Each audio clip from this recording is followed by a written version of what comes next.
La voz de los protagonistas. En Contextos. Con nosotros está el doctor Hugo Morales, doctor en Derecho, a quien le pedimos su presencia para analizar el marco jurídico en torno al desvío de recursos en sus diversas modalidades en general y en particular, que estaban destinados a la pavimentación y se canalizaron al cuartel militar de San Pedro, y a la posible prescripción del castigo por la deuda de Coahuila adquirida ilegalmente. Hugo, y es que contigo tendríamos mucho tema, inclusive podríamos revisar el tema de la pregunta del día de hoy que tiene que ver con este planteamiento de sancionar a quienes suban un video o foto a redes sociales sin autorización de la persona que ahí aparece. Así es que qué bueno que estás con nosotros. Muchas gracias por la invitación.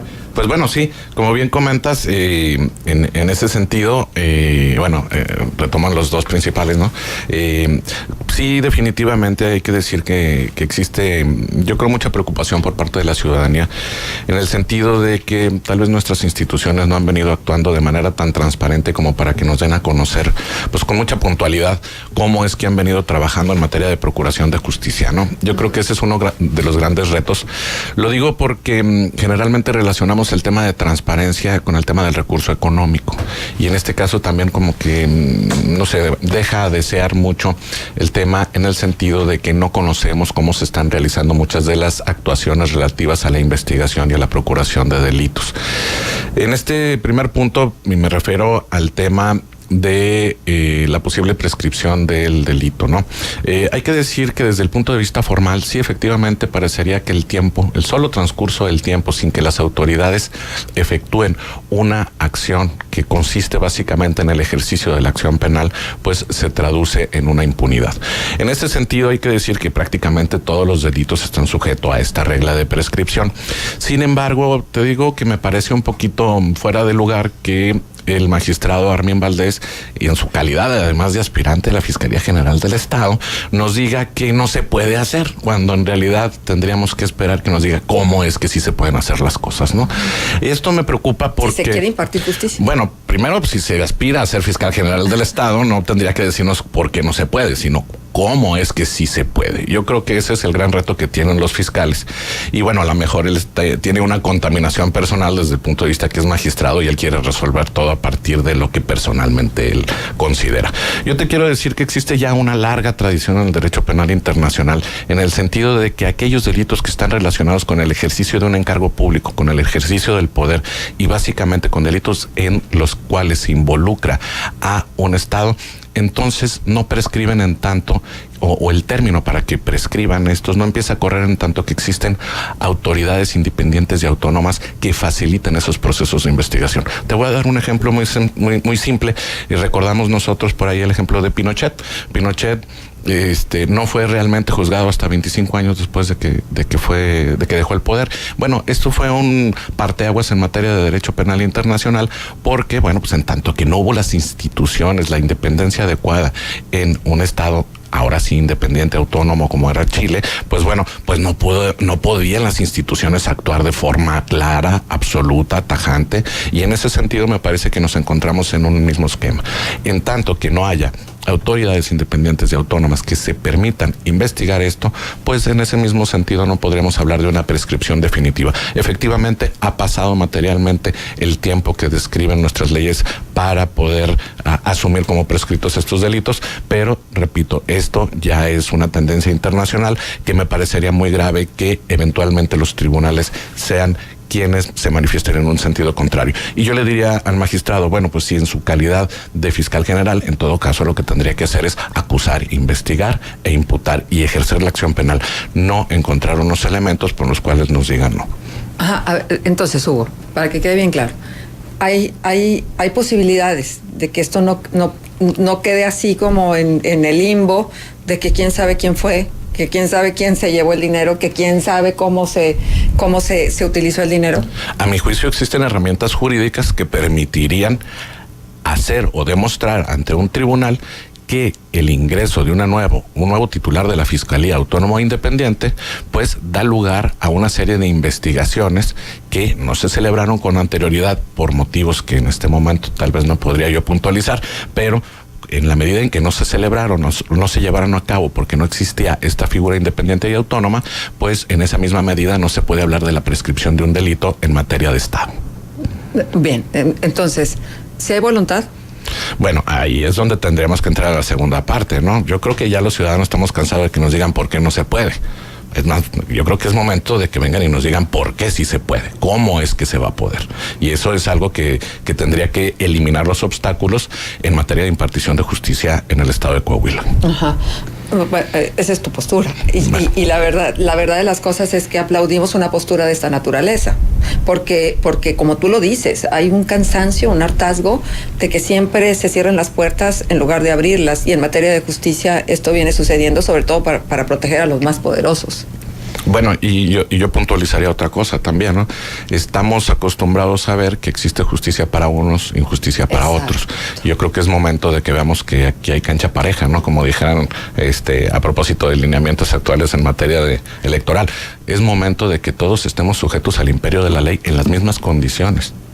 Ahora, antier, en su contexto político, Luis Fernando Salazar Wolfuc precisamente comentaba sobre este tema y decía que el delito no puede prescribir porque es un delito continuado. Entonces, él dijo que el magistrado no podía decir eso, que el delito prescribió porque es un delito continuado, porque todavía continúa, es decir, no es un caso cerrado, sobre todo a raíz de la nueva reestructuración de la deuda y de todo lo que hay detrás de ello. Bueno, la respuesta es muchísimo más complicada desde el punto de vista técnico. No me gustaría, vamos a decir, envolver con una serie de tecnicismos al auditorio. Sí les puedo decir que, para poner en contexto lo que dice Luis Fernando, es que existe una serie de delitos que, para que puedan prescribir, tienen que agotarse. Es decir, por ejemplo, tratándose de los robos hormiga, por ejemplo, pues no se agota en el momento en que inicia la primera sustracción, sino que como se va dando de forma permanente, entonces en tanto que no se agote esto. A mi juicio, desde el momento en que hay una sustracción del erario público, se agota ese delito y efectivamente el término tendría que correr. Pero repito, yo creo que no es momento de encontrar una negativa o encontrar el por qué no. Yo creo que más bien es momento de cómo sí. Y el cómo sí, les digo, es muy sencillo. Se sustenta en criterios que ya son internacionales. Son criterios que demuestran que en caso de una incompetencia grave por parte de la autoridad, en caso de una falta de autonomía, en caso de una falta de independencia, pues entonces se van presentando criterios que permitirían a una persona posteriormente abrir estas carpetas de investigación. Bueno, se va a ir viendo, ¿no? ¿Quién tiene la voluntad de hacerlo? ¿Y quién no? ¿Y quién la cierra? ¿Y quién contundentemente dice ya no hay nada que hacer? Bueno, definitivamente yo creo, a propósito, aquí ya meto mi cuchara yo, en la medida en que aquellas personas que aspiran a ser fiscal general del Estado, me parece que tendrían también que emitir una postura personal en ese sentido. Es que se vaya delineando, porque yo creo que los ciudadanos tenemos todo el derecho del mundo de saber qué portan consigo estos candidatos y cuáles son sus posturas frente a temas que no son tan sensibles y que vienen trabajándose desde hace tanto tiempo y que nomás no tienen una resolución e impera el reino de la impunidad. Con nulos resultados, hay que decirlo, ¿no? Exactamente. Bien, Hugo, ese es un tema. El otro tema tiene que ver con que nos expliques de qué hablamos cuando hacemos referencia de desvío de recursos. ¿Cuántas modalidades hay en este sentido? Bueno, a ver, yo creo que hay modalidades en un número como el número de formas que encuentran aquellas personas que tienen a su disposición el ejercicio del recurso público como para poder distraer esos bienes del destino al cual estaban dirigidos inicialmente, ¿no? Yo diría que no es una manera muy simple de resolverlo, pero te podría decir que existe por lo menos ejercicios indebidos del recurso público a partir de el no ejercicio de la forma correcta en el ejercicio con sobreprecios, por ejemplo, con la omisión del seguimiento de procedimientos adecuados de licitación y de facilitación pública para poder participar en este tipo de ejercicio de gasto público.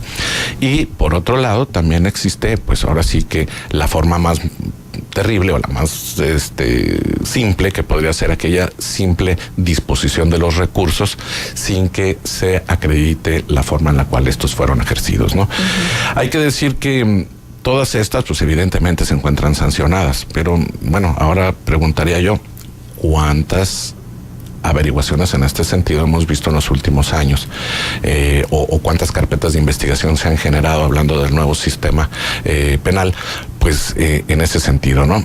Yo la verdad nada más recuerdo alguna que tiene que ver con el inicio de la investigación de la deuda actual a partir de la falsificación de documentos. Y es algo que me parece muy extraño, porque si pudiéramos poner en el contexto al auditorio de qué es lo que tendrían que haber investigado en aquel momento, pues no era nada más la falsificación de los documentos, sino la adquisición de la deuda y evidentemente el destino de ese dinero, ¿no?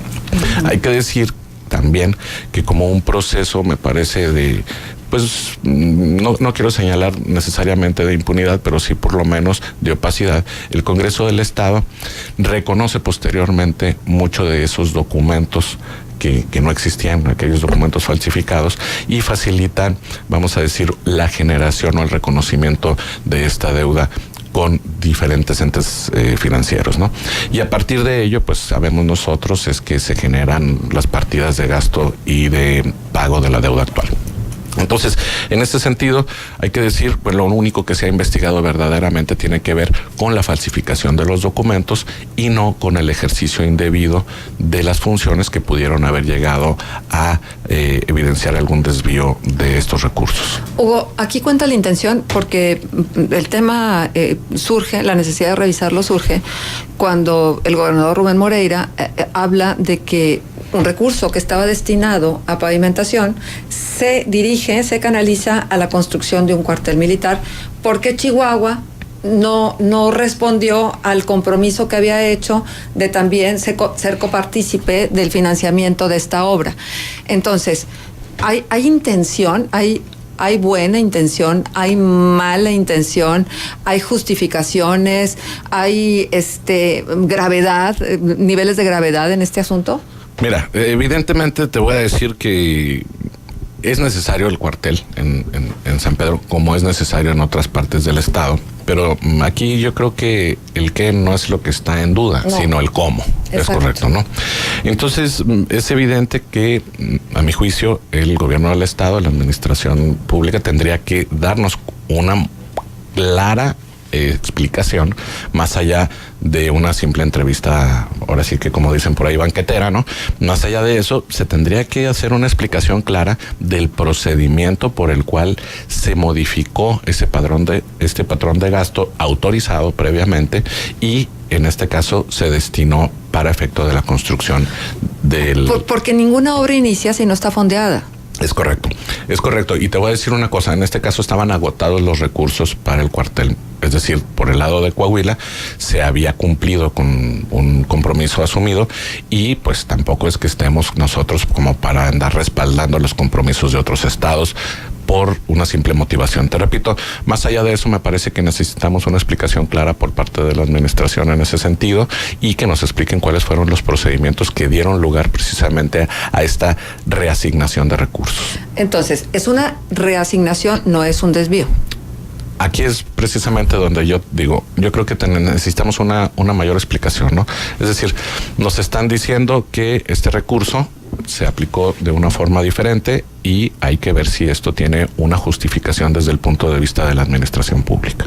Pero como dicen los abogados, el lato sensu y stricto sensu, en sentido estricto sí hay un desvío de recursos, porque originalmente estaban destinados para un fin y se redireccionaron a otro. Bueno, hay que decir una cosa, estaríamos hablando de una reasignación si tuviera una justificación legal para hacerlo, y estaríamos hablando de un desvío si efectivamente no existieran condiciones legales para hacer este cambio. O sea, a falta de información no podemos determinar si es un desvío o una reasignación. Es correcto, por eso hablo yo de la necesidad de conocer más en torno a este tema y de que exista una explicación clara, ¿verdad? Yo entiendo que mucha de la información que se emite para conocimiento público, pues requiere de ser tal vez un poquito, si no ambigua, por lo menos muy clara para que toda la ciudadanía la conozca.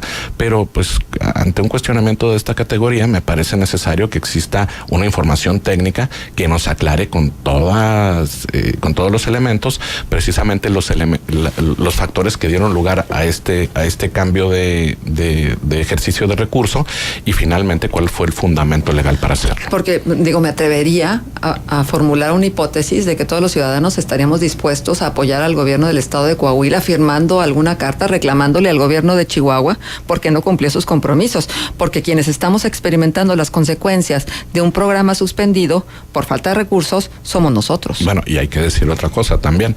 Aparentemente esos 60 millones de pesos formaban parte de los recursos asignados a la pavimentación de Torreón.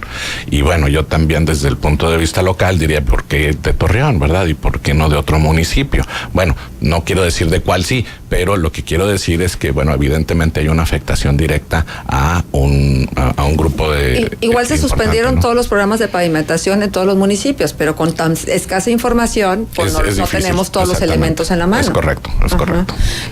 Bien, Hugo, pues me parece bien importante que vayamos acrecentando nuestros conocimientos en lo que tiene que ver con la cultura legal, y eso es lo que nos has facilitado a lo largo de todo este tiempo. Y bueno, ahora que estás pues postulado para esto de la Fiscalía, a mí me parece que tenemos que ser muy claros en qué queremos en materia de justicia para Coahuila y quiénes son las personas y que entonces como ciudadanos estemos atentos y participativos a lo que ocurre ahí con la designación. Pues bueno, primero muchas gracias, Marcela, por la buena fe, por los deseos. Te quiero decir que yo solo invitaría a la población a que sí verdaderamente siga este procedimiento. Te digo que es muy cómodo encontrar siempre buscar que alguien más solucione estos temas. En la medida en que nos informemos, en la medida en que estemos ocupados de este tipo de temas, pues yo creo que tendremos la posibilidad de que se refleje un buen trabajo, una buena administración, una buena procuración y un verdadero sentido de que las cosas se hagan. Y bueno, pues estaremos presentes a lo largo del procedimiento.